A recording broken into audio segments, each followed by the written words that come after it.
পদকর্তায় কলমখানি দিলেন, আরে মোড়ো শিগৌরাঙ্গ রায়, সুরধ্বনির তীরে যাইয়া নবীন নাবিক হইয়া সহচর মেলিয়া খেলায়। এই যে চৈতন্য মহাপ্রভু আমার, যার অন্তে কৃষ্ণ বাহিরে গৌরাঙ্গ, ভাব রসে গড়ায় আমার গৌরাঙ্গ তনু, যার বাহিরে গৌরাঙ্গ আর ভিতরে কানু, সেই গৌরহরি এই যে নবদ্বীপ ধামে এসেছিলেন, এই নবদ্বীপ ধামে আসার তার তিনটি উদ্দেশ্য ছিল আলাদা করে। তিনটি জায়গায় তিন রকম ভাবে তিনি নাম প্রচার করতে চেয়েছিলেন। একটা হচ্ছে নবদ্বীপের প্রতিটি ঘরে ঘরে, আরেকটি হচ্ছে নবদ্বীপের প্রতিটি মাঠে ঘাটে, আর একটা সর্বশেষ হচ্ছে প্রতিটি ঘাটে ঘাটে হরিনাম দেওয়া। ইতিমধ্যেই চৈতন্য মহাপ্রভু আমার ওই মাঠে মাঠে এবং দাঁড়ে দাঁড়ে নাম বিতরণ তো করা হয়ে গেছে, কিন্তু এখন বাকি থেকে গেছে একটি বিতরণ, সেটি হচ্ছে ঘাটে ঘাটে হরিনাম দেওয়া। তাই চৈতন্য মহাপ্রভু আজকে আমার চিন্তা করলেন যে আজকে আমি এই কলির জীবকে ঘাটে ঘাটে নাম দেব, আর তার জন্য সকল ভক্তগণকে একত্রিত করে মহাপ্রভু আমার কি করলেন, ওই সুরধ্বনির তীরে এলেন। সুরধ্বনির ঘাটে এসে ভক্তগণকে বললেন, ওই ভক্তগণ, তোমরা একটা নৌকার বন্দোবস্ত করো, ব্যবস্থা করো, আজকে তোমাদেরকে নিয়ে আমি জলকেলি করতে চাই। ভক্তগণ সঙ্গে সঙ্গে একটা অনেক বড় একটা নৌকার ব্যবস্থা করেছে। এই সময় ওই নৌকার মধ্যে মহাপ্রভু চরণ দিয়ে প্রবেশ করে নৌকার হালটি নিজের হাতে ধরে ওই তীরে যারা যে ভক্তগণ ছিল তাদের উদ্দেশ্যে একটা প্রচার দিন, কি না, শোনো শোনো নবদ্বীপবাসী, আজকের জন্য আমার এই নৌকায় চেপে যারা পারাপার করবে তাদের কোনো পাড়ের কড়ি লাগবে। নবদ্বীপ সেই কালে এই গোটা বঙ্গভূমির একটা প্রাণ কেন্দ্র, শিক্ষার প্রাণ কেন্দ্র ছিল। সেই সময় নবদ্বীপকে বলা হতো অক্সফোর্ড অফ বেঙ্গল।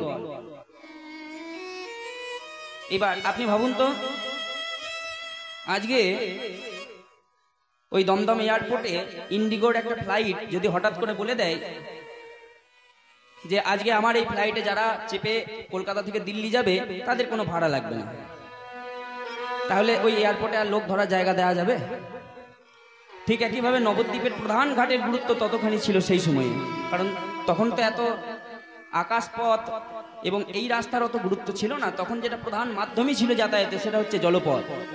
তাহলে নবদ্বীপের প্রধান ঘাটের গুরুত্ব ঠিক ততটাই। আর সেই জায়গায় মহাপ্রভু দাঁড়িয়ে বলে দিলেন, যারা আজকের জন্য আমার নৌকায় চেপে পারাপার করবে তাদের কোনো পাড়ের কড়ি লাগবে না।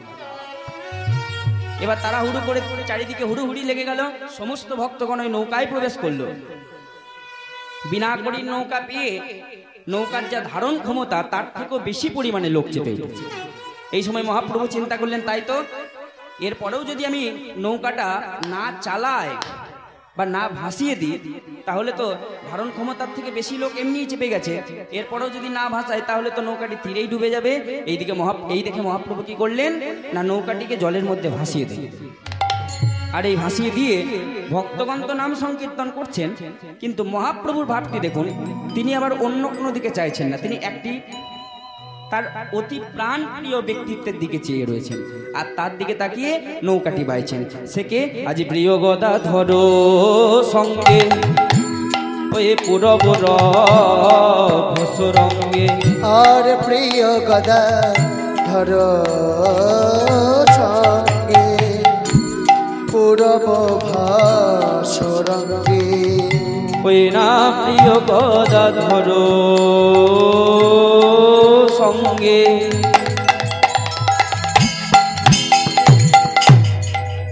পুরব রভসরঙ্গে, আর প্রিয় গদাধর সঙ্গে পুরব ভাসরঙ্গে, ওই না নৌকাতে বসিয়া করে গেলি, নৌকাতে বসিয়া করে গেলি। আস্তে আস্তে মহাপ্রভু আমার কি করছেন, প্রিয় গদাধর সঙ্গে পুরব রহস্যরঙ্গে নৌকায় বসিয়া করে গেলি। দেখুন, এত এত ভক্ত থাকতে চৈতন্য মহাপ্রভু শুধু একটি ভক্তের দিকে সারাক্ষণ তাকিয়ে রয়েছেন এবং তার দিকে তাকিয়ে নৌকাটি বাইছেন। এবার ভাবুন, আমি এখানে কীর্তন করছি, এখানে আপনারা এতজন ভক্ত রয়েছেন, দেখা গেল আমি শুধু এই বাবার দিকে তাকিয়ে সারাক্ষণ 3 ঘন্টায় কীর্তন গাইলাম এই বাবার দিকে তাকিয়ে, তাহলে বাকি যারা রয়েছে তারা কি ভাববে, এ কি রে বাবা কীর্তনিয়ারি আবার কেমন স্বভাব, আমরা এতজন ভক্ত রয়েছি, শুধু ওর দিকে তাকিয়ে কেন গান করছে, ওর মধ্যে কি এমন পেয়েছে? আজকে এই নৌকার মধ্যে যারা বাকি ভক্ত ছিল তারাও চিন্তা করছে, এ কি রে বাবা, আমরা এতজন ভক্ত রয়েছি, নাম সংকীর্তন করছি, আর মহাপ্রভু খালি ওই গদাধরের দিকে তাকিয়ে রয়েছে কেন? তার কারণ হচ্ছে মহাপ্রভু আজকে পূর্ব লীলার ভাবে বিভাবিত, এবং গদাধর সে যে স্বয়ং রাধারানী, সেই লীলাটি প্রকাশ করার জন্য আজকে গদাধরের দিকে চেয়ে রয়েছে। পাশ থেকে এক ভক্ত এসে জিজ্ঞাসা করলো, প্রভু আপনি, আমরা এতজন ভক্ত এই নৌকায় থাকার পরেও আপনি শুধু গদাধরের দিকে কেন চেয়ে রয়েছেন? বলে, শোনো ভক্তগণ, এই গদাধর কে জানো? এই গদাধর হলেন আমার বৃন্দাবনের লীলা সঙ্গিনী। বলে, কি করে? বলে, তবে বলি শোনো। একদিন বৃন্দাবনে কেলি বিলাস কুঞ্জে যখন রাধা গোবিন্দ আমার শয়নে রয়েছেন সুখে, ঠিক সেই সময় রাধারানী আমার হঠাৎ করে একটি দুঃস্বপ্ন দেখে চমকে উঠে বসে পড়লেন। আর এই চমকে উঠে বসে সঙ্গে সঙ্গে প্রাণনাথকে পাশ থেকে জাগিয়ে বললেন, উঠো ওঠো প্রাণনাথ, ওঠো ওঠো প্রাণনাথ, আমি কি হেরিলাম অকুশা, অকুশা, আজ আগি যুবা গোবুর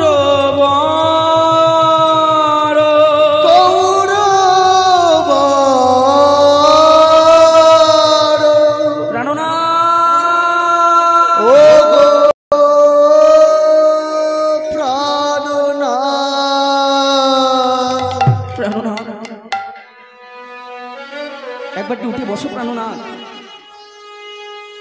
গোবিন্দ আমার যেই না উঠে বসেছে, বলে, রাধে কি হয়েছে? প্রাণনাথ, একটি কথা আমার জানতে বড় ইচ্ছা করছে। এই বৃন্দাবনে সবাই বলে আমি নাকি কৃষ্ণ কলঙ্কিনী, কিন্তু তুমি তো জানো প্রাণনাথ, আমি আমার এক মন এক নিষ্ঠা সবকিছু আমার নিজের বলতে যা ছিল সবকিছু দিয়ে আমি তোমায় ভালোবেসেছি। তাহলে যদি তাই হবে, তাহলে আজ আমি কেন স্বপ্নে এক পরপুরুষের বদন দর্শন করলাম? এই বলে রাধারানী নয়ন জলে ভেসে যাচ্ছে, আর পাশ থেকে গোবিন্দ মৃদু মৃদু দন্ত কপাটিকা বার করে হাসছে। এতক্ষণ ললিতা, বিশাখা, চিত্রা, চম্পক যারা ছিল প্রত্যেকটি অষ্টসখী, তারা রাধা গোবিন্দের এই লীলা দর্শন করছিলেন বাইরে থেকে। এবার ললিতা সখী একটু তিনি সহ্য করতে পারতেন না, সঙ্গে সঙ্গে মুখের উপরে কথা বলে দিতেন। তাই বিলম্ব না করে সঙ্গে সঙ্গে কি করলেন, ওই কুঞ্জের ভেতরে প্রবেশ করে গোবিন্দকে তিরস্কার করে বললেন, গোবিন্দ এ তুমি কি করছো?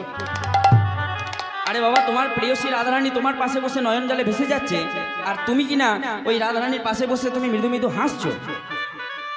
এই কিনা তোমার ভালোবাসার পরিচয়, এই কিনা তোমার ভালোবাসার দাম? ললিতা, রাগ করছো কেন? শোনো, তোমাদের রাধারানী যে কারণটি ভেবে কাঁদছে, সেই কারণটি ভেবেই তো আমি হাসছি। রাধারানী বলে উঠল, প্রাণনাথ সে কি? বলে, শোনো রাধে, স্বপ্নে যাকে তুমি দেখেছো সে তার অন্য কেউ নয়, সে হলাম স্বয়ং আমি। বলে, প্রাণনাথ তা কি করে সম্ভব? স্বপ্নে যাকে আমি দেখলাম সে যদি তুমিই হবে, তাহলে কোথায় গেল তোমার ওই ধরা চূড়া, কোথায় গেল তোমার ওই করের মোহন মুরলী? আমি তো তোমায় কোনোদিন ওই যোগী বেশে দেখতে চাইনি, তবে তুমি আজ কেন আমাকে ওই রূপে ধরা দিলে? রাধে, ওটি তো আমার ব্রজের বৃষ নয়। আগত কলি যুগে যেদিন আমি নদিয়ায় গিয়ে গৌরাঙ্গ হব, সেদিন থাকবে না আমার মাথায় আর ধরা চূড়া, সেদিন আর থাকবে না আমার করে মোহন মুরলী। সেদিন আমি ভিক্ষার ঝুলি কাঁধে নিয়ে আমি তোমার নাম করে কলির জীবের দাঁড়িয়ে দাঁড়িয়ে গিয়ে আমি কি করবো জানো রাধে? আমি কেঁদে কেঁদে বেড়াইব গো রাধে গো।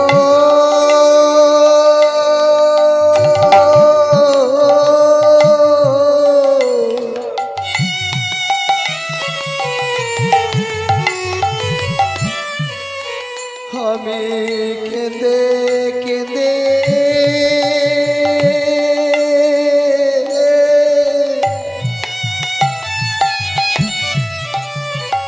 আমি বেড়া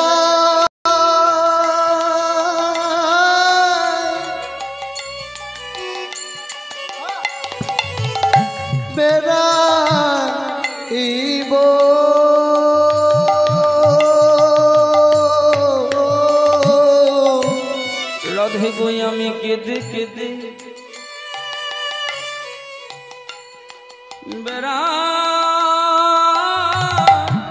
বেড়াইব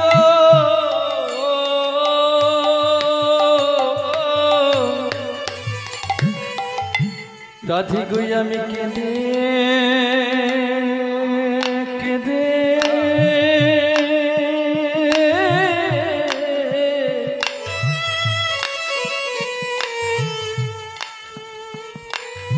আমি বেড়াইব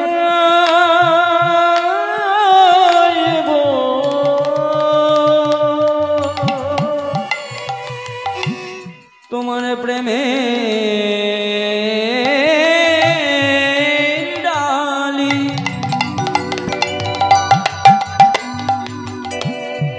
আমার মাথা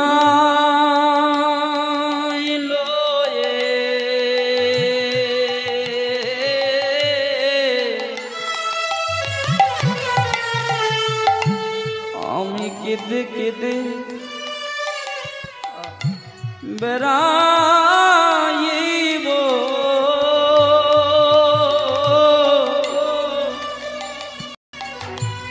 আমি প্রেমের ডালি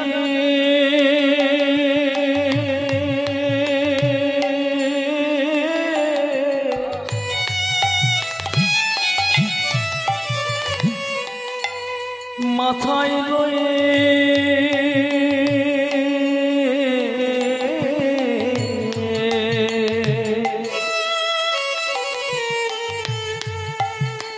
আমি কেঁদে কেঁদে আমি বেড়াইব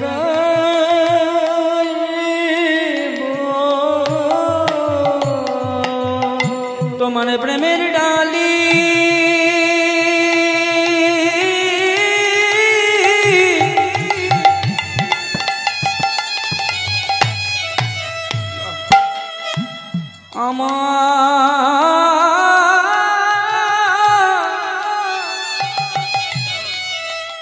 আমার মাথা এলো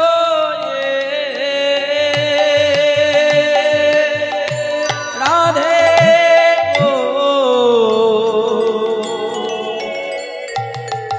আমি কেঁদে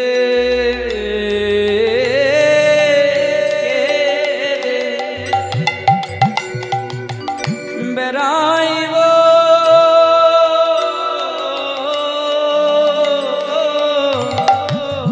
রাধে তোমার প্রেমে ডালি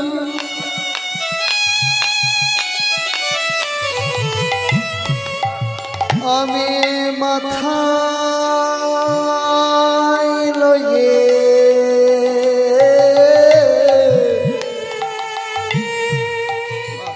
আমি কেঁদে কেঁদে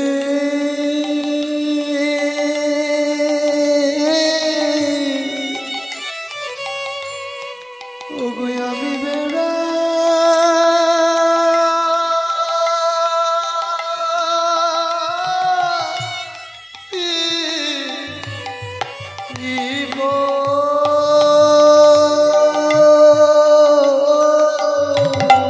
রাধে আমি কি করবো জানো রাধে আমি আবার একা কাঁদবো না আমি কেঁদে জগ কাঁদাইব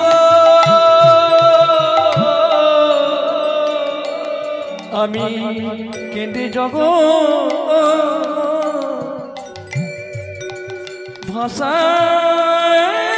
ভাষাইব আমি কেঁদে জগৎ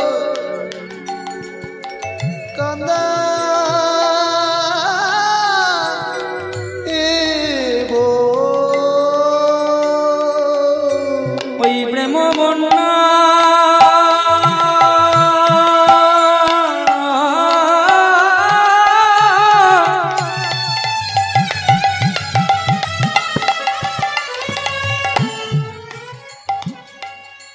আমার প্রেম বন্যা জগৎ ভাষাব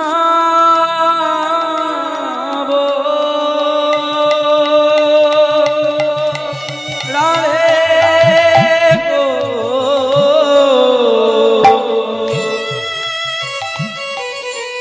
আমি সঙ্গেতে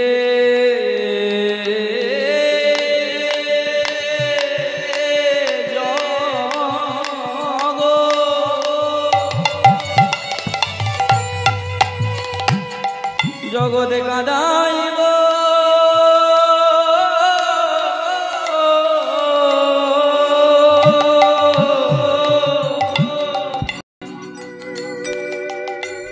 আমি প্রেম বন্যা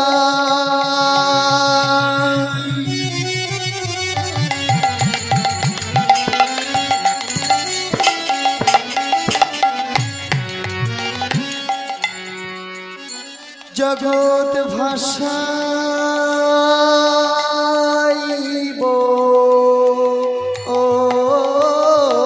ওগো রাধে তোমার প্রেমের ডালি লয়ে আমি কেঁদে জগৎ ভাষাইব রাধে তোমার প্রেমের ডালি আমার মাথায় লয়ে জগৎ ভাষাইব রাধে তোমার প্রেমের ডালি মাথায় লয়ে জগৎ ভাষাই রাধে তোমার প্রেমের ডালি মাথায় লয়ে জগৎ ভাষাই রাধে প্রেমের ডালি মাথায় লয়ে জগৎ ভাষাই রাধে প্রেমের ডালি মাথায় লয়ে জগৎ ভাষাই তাই গৌর হরি হরি বল, হরি বল, হরি বল। জগৎ ভাষাইব প্রেমের ডালি মাথায় লয়ে কেঁদে জগৎ ভাষাইব কেঁদে কেঁদে বেড়াইব সেই রাধার রসসুধা নিধি পান করতে গোবিন্দ আমার রাধা কৃষ্ণ একই আত্মা দুই দেহ ধরি অনন্য বিলাস রসাস্বাদন করি সেই দুই এবে আমার চৈতন্য গোসায় ভাব রস আস্বাদিতে দহে হইলাই সেই বৃন্দাবনে রাধার কৃষ্ণ দুটি প্রাণ দুটি আত্মা এক হয়ে এই কলিযুগে সোনার বরণ গৌরাঙ্গ হয়ে সোনার নদী আর নবদ্বীপ মাঝে এসেছিলেন। সেই সময় কুঞ্জের ভেতরে এটি ঠিক হয়ে গেল, রাধারানী নিজেই বলে উঠল, শোনো প্রাণনাথ, না চাইতেই তো আমি আমার সর্বস্ব তোমার রাতুল ডাঙা চরণে সঁপে দিয়েছি, কিন্তু আজ আমি সব দেওয়ার পরও একটি জিনিস ফেরত চাইছি, সেটি হলো আমার স্বরূপ মাধুর্য। আমার স্বরূপ মাধুর্যটা তুমি আমায় ফেরত দাও। বলে কেন রাধে? বলে শোনো প্রভু, শোনো প্রাণনাথ, আগত কলি যুগে তুমি যাবে এইভাবে নাম প্রেম বিতরণ করবে কলির জীবের দ্বারে দ্বারে, তা সেই লীলা সাক্ষাৎ আমি দর্শন তো করতে পারবো না, তাই স্বরূপ মাধুর্যটা যদি আমায় দিয়ে দাও, তাহলে সেই স্বরূপ মাধুর্য নিয়ে আমি আগত কলিকালে গদাধর রূপে গিয়ে তোমার লীলা সঙ্গিনী কেন করব। তাই গোবিন্দ বলে দিল, বেশ তবে তাই হবে। তাই সেই রাধার স্বরূপ মাধুর্য সঙ্গে নিয়ে আজকে গদাধর এসেছিলেন। আর এই গদাধর দেখতে কিছুটা রাধারানীর মতনই ছিলেন। তাই তো আজকে চৈতন্য মহাপ্রভু নৌকার এত ভক্ত থাকতে শুধু একটি ভক্তর দিকে চেয়ে থেকেই সারাক্ষণ নৌকাটি বাইছেন। সে কে? আজ প্রিয় গদাধর সঙ্গে ওয়ে পুরবর ভোসরঙ্গে। আর প্রিয় গদাধর সঙ্গে পুরব ভাসরঙ্গে, ওই নৌকাতে বসিয়া করে গেলি, নৌকাতে বসিয়া করে গেলি। এইভাবে নৌকা যে বাইছে, এই বাইতে বাইতে বাইতে বাইতে হঠাৎ করে নবদ্বীপের যে আকাশে, সেই নবদ্বীপের আকাশে সঙ্গে সঙ্গে কালো মেঘে ছেয়ে গেল। শুধু কালো মেঘে ছেয়ে গেল তাই নয়, সঙ্গে সঙ্গে কাল বৈশাখীর ঝড় উঠল। চৈতন্য মহাপ্রভু একটা নৌকার ধারণ শক্তি যতটা, সেই ধারণ শক্তি থেকে বেশি লোক নিয়ে নৌকাটা মাঝ গঙ্গায় ভাসাচ্ছেন, এমন সময় কাল বৈশাখী ঝড় উঠল। ওই নবদ্বীপের সুরধ্বনি গঙ্গা আবক্ষ মাঝে যে ঢেউ ওঠে গঙ্গার, সেই ঢেউ যা নর্মাল ঢেউ হয় তার থেকে দ্বিগুণ পরিমাণে ঢেউ উঠতে লাগলো। তাহলে এমন সময় তীরে যারা ছিল তারা চেয়ে কি দেখছে, আজকে নৌকাটা যেন ওই মাঝ গঙ্গার মধ্যে উথাল পাথাল করছে। তাই ডুবু ডুবু করে না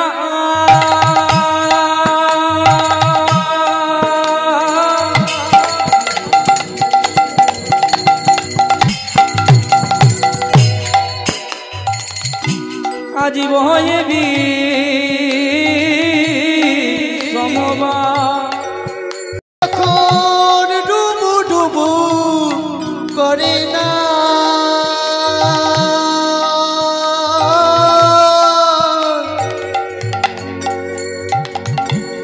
বহয়ে বি সমবান ওই না ডুবু ডুবু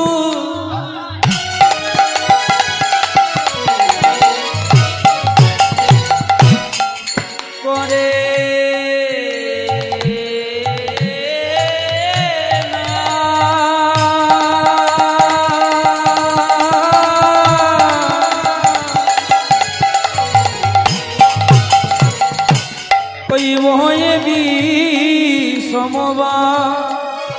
তখন ডুবু ডুবু ডুবু ডুবু করি না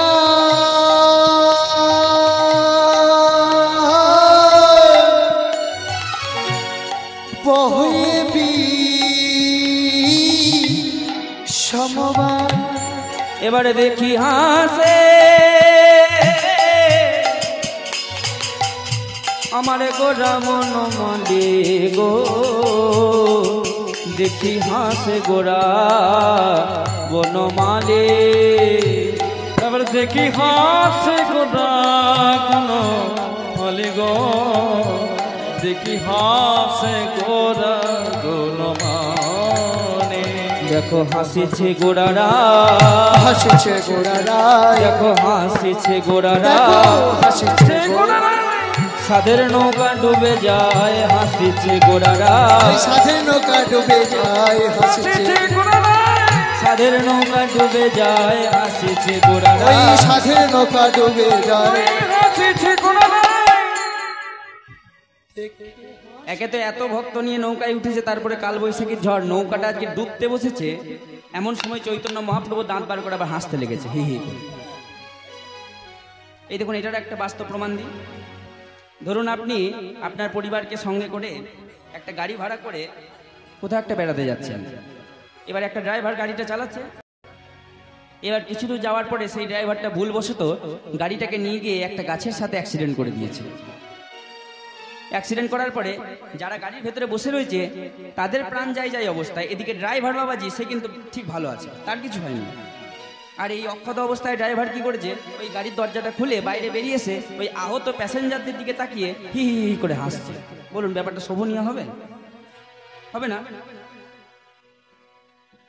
মিনিমাম মনুষ্যত্ব যদি থাকে সে হাসতে অন্তত পারবে না, কারণ সে নিজে গাড়িটা ড্রাইভার, সে নিজে গাড়িটা চালাচ্ছিল, তার জন্যই অ্যাক্সিডেন্টটা হয়েছে। সে গিয়ে গাড়িতে গাছে ধাক্কা মেরেছে, তারপরে সে নিজে অক্ষত আছে, তার নিজের কিছু হয়নি, আর বাইরে বেরিয়ে সে ওই আহত প্যাসেঞ্জারদের দিকে তাকিয়ে হাসছে। আজকে চৈতন্য মহাপ্রভুও নৌকাটা ডুবতে বসেছে, আজকে তার দোষে এত কিছু হচ্ছে, এতগুলো ভক্তের প্রাণ যায় যায় অবস্থা, আর এই মতো সময় মহাপ্রভু কিনা হাসছে। আর এই মহাপ্রভু দলের মধ্যে একজন খুব পাগল ছিলেন আমার, তিনি হলেন নিতাই চাঁদ। এই নিতাই চাঁদ এই তার ভাইয়ের নিমাইয়ের হাসি আর সহ্য করতে পারলেন না, ছুটে এসে সঙ্গে সঙ্গে নিমাইকে তিরস্কার করে বলে উঠলেন, নিমাই, এই যে তুই হি হি করে দাঁত বার করে হাসছিস বলে এটা কি তোর শোভা পায়? এতজন ভক্তর প্রাণ নিয়ে টানাটানি চলছে, এতজন ভক্তকে সঙ্গে করে তুই এই মাঝ গঙ্গায় নৌকা বাইছিস, নৌকাটা যে ডুবতে বসেছে, আর এমন সময় তাদের দিকে তাকিয়ে তুই খিল্লি করে হাসছিস। বলে, দাদা গো, আমি কেন হাসছি আর কেউ বুঝুক না বুঝুক, অন্তত তোমার বোঝার উচিত ছিল। বলে, আমি অত শত বুঝি না, আমি পাগল, লোকে আমাকে পাগল বলে। বলে, কি বোঝাতে চাইছিস একটু ভালো করে বুঝিয়ে দে। বলে, দাদা গো, তোমার মনে পড়ে একদিন আমি তোমাকে আর হরিদাস ঠাকুরকে এই প্রত্যেকটি ভক্তের দাঁড়ে দাঁড়ে পাঠিয়েছিলাম নাম প্রেম দেওয়ার জন্য। সেদিন তো তারা সুস্থ ছিল, সবল ছিল, তাই সেই দিন তোমার শত শত বার বলার পরেও তারা কিন্তু নিজের ইচ্ছায় কেউ হরি বললে একবারটির জন্য বলেনি। কিন্তু আজকে দেখো কেমন ওই প্রাণের ভয়ে তারা সকলে মিলে কেমন বলছে, হরি বল, হরি বল, হরি বল।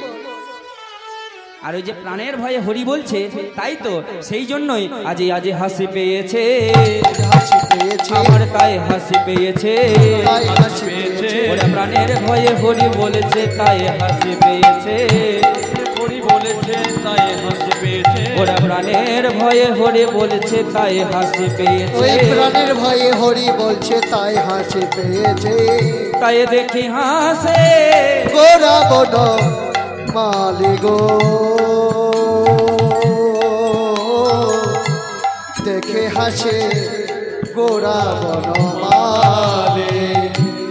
এই দেখুন যারা নৌকার উপরে চেপেছিল তারা তো প্রাণের ভয়ে হরি বলছে। এবার সব ভক্ত তার নৌকার উপরে চাপতে পারেনি, তীরে আরো অনেক ভক্ত তারা দাঁড়িয়ে দাঁড়িয়ে দেখছে এই লীলা। এইবার তারা চেষ্টা করছে জলে নেমে বাঁচানোর, কিন্তু গঙ্গায় ওই নবদ্বীপের গঙ্গার মাঝখানে অন্তত নেমে কোনো ভক্ত কাউকে প্রাণে বাঁচাতে পারবে না। তাই তারা এই দিক থেকে বাঁচানোর জন্য হরি বল বলছে। মহাপ্রভু দেখলেন তাই তো আজকে আমার বনবাসনা মনে হচ্ছে তাহলে পূরণ হলো। নৌকায় যারা রয়েছে তারা বাঁচার জন্য হরিবোল বলছে, আর যারা তীরে দাঁড়িয়ে রয়েছে তারা বাঁচাবার জন্য হরি বলছে। এই তো মহাপ্রভুর ঘাটে ঘাটে হরিনাম দেওয়া হয়ে গেল। বাকি দুটো হরিনাম প্রচার আগেই হয়ে গেছে, ঘাটে ঘাটে হরিনাম দেওয়াটা বাকি ছিল। আজকে ঘাটে ঘাটে হরিনাম দেওয়া মহাপ্রভুর সফল হলো। তাই সমস্ত ভক্তগণ মিলে তখন কি করছে বলে, কেহ করে উত্তর হলো ওই ঘন ঘন হরি বল নিতাই গৌর। কেহ করে উত্তরল ঘন ঘন হরি বল। ওই কেহ করে উত্তর হলো আজ ঘন ঘন হরি বল। কেহ করে ঘন ঘন হরি বল। দুকুলে নদিয়ার লোকে দেখে, আর দুকুলে নদিয়ার লোক দেখে, আজ দুকুলে নদিয়ার লোকে দেখে গো, দুকুলে নদিয়ার লোকে দেখে। আর দুকুলে নদিয়ার লোকে দেখে গো, দুকুলে নদিয়ার লোকে দেখে। তখন ভুবন মোহন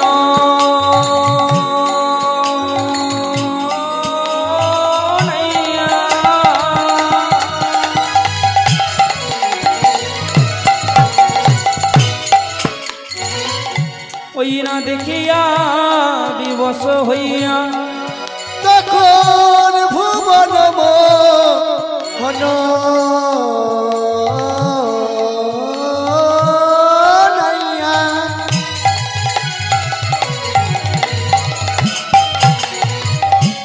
দেখিয়া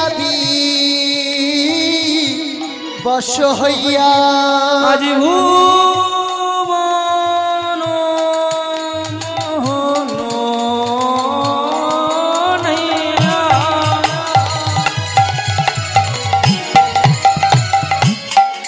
দেখিয়া বিবশ হইয়া, তখন ভুবন মোহন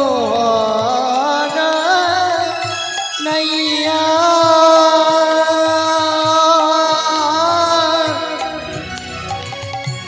দেখিয়া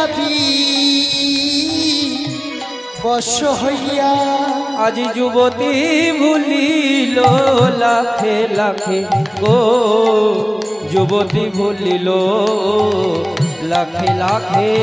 ওরে যুবতী ভুলিল লাখে লাখে গো, যুবতী ভুলিল লাখে লাখে। ওই যুবতী যারা নদিয়ার রমণী ছিল, যারা যুবতী রমণী ছিল, তারাও তো ঘাটে এসেছিল জল ভরতে সাঁঝের বেলায়। আর তারা মহাপ্রভুর এই লীলা দেখে তাদের জল ভরা তো হলোই না, রাস্তায় যখন ফিরে যাচ্ছে, ফিরে যেতে যেতে অপর নাগরিক যখন জল ভরতে আসছে তাদেরকে দেখে বলছে, আরে কি ব্যাপার, এভাবে ফাঁকা কলসি নিয়ে ঘরে ফিরছিস কেন? বলে, শোন না, আজকে ওই সাঁঝের বেলায় জল ভরতে গিয়ে আমাদের চৈতন্য মহাপ্রভুর এক অপূর্ব লীলার সাক্ষী আমরা থাকলাম, আর সেই লীলার সাক্ষী হতে পেরে আমাদের জল ভরা আজকে আর হলো না। তাই তাই যুবতী ভুলিল লাখে লাখে গো, যুবতী ভুলিল লাখে লাখে। যুবতী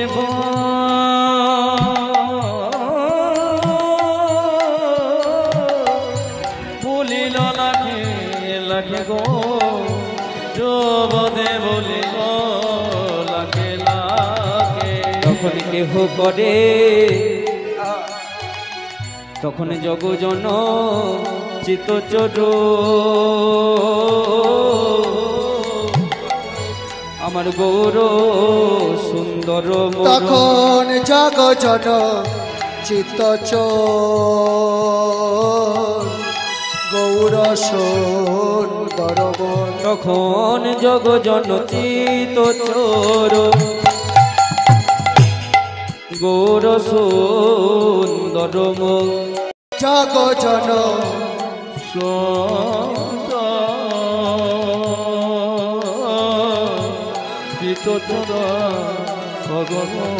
আর জগ জন চিত্ত গৌর সুন্দর মন। ওই যে করে তাহায় পরতে তখন যে কর তাহার পরকে আর তখন কহে দিন রামানন্দে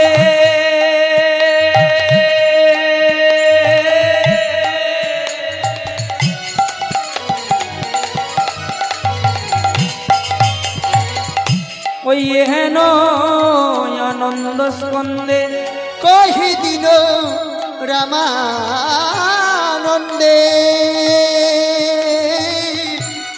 এহেন আনন্দ স্কন্ধি আজ বঞ্চিত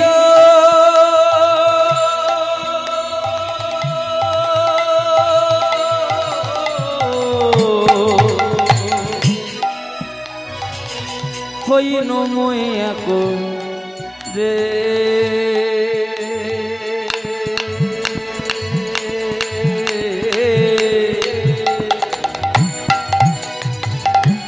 ওই বঞ্চিত হইন মইয়া।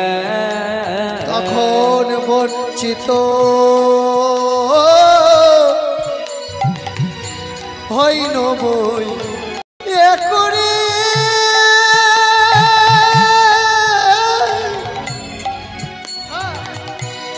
বঞ্চিত হইন মই এক শুধু আমি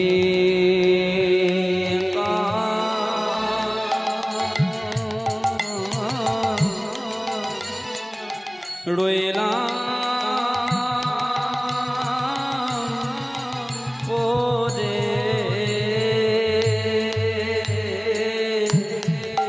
শুধু আমি একা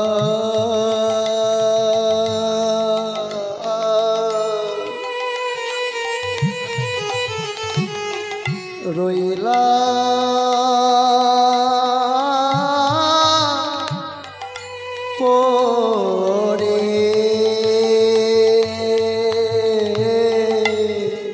এই জগৎ মাঝে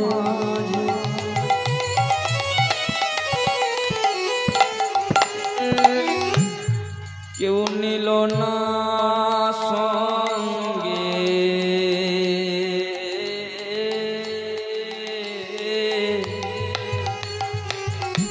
শুধু আমি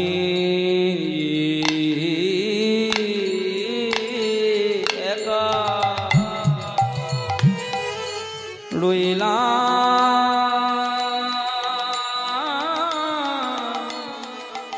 পরে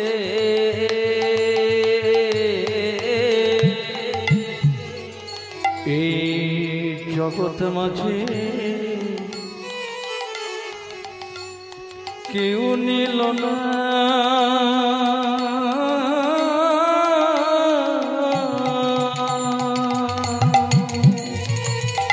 সঙ্গে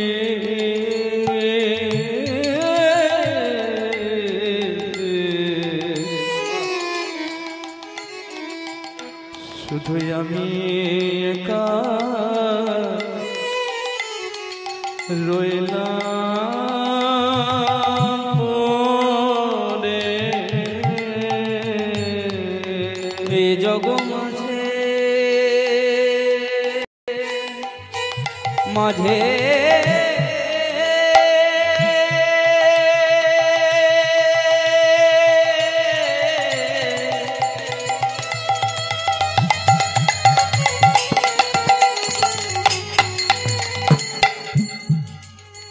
জগ মাঝে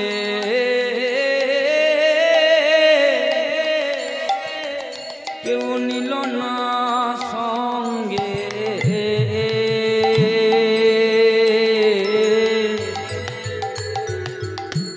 শুধুই আমি বাকি রইলাম ও রে। এই জগ মাঝে বলে কেউ নিল না, শুধুই আমি অধম রইলাম পরে। এই জগ মাঝে কেউ নিল না, শুধুই আমি অধম রইলাম পরে। জগ মাঝে কেউ নিল না, আমি অদমে রইলাম এই জগ মাঝে কেউ নিল না, শুধুই আমি অধম রইলাম পরে। জগ মাঝে কেউ নিল না। আমি অধম রইলাম। হরি বল, হরি হরি বল, হরি বল, হরি বল। আমি অধমে রইলাম পরে। এই জগ মাঝে কেউ নিল না, আমি অধমে রইলাম পরে। জগ মাঝে কেউ নিল না। তাই বঞ্চিত হইন ময়া করে, বঞ্চিত হইল ওই এক আজ বঞ্চিত হয়ে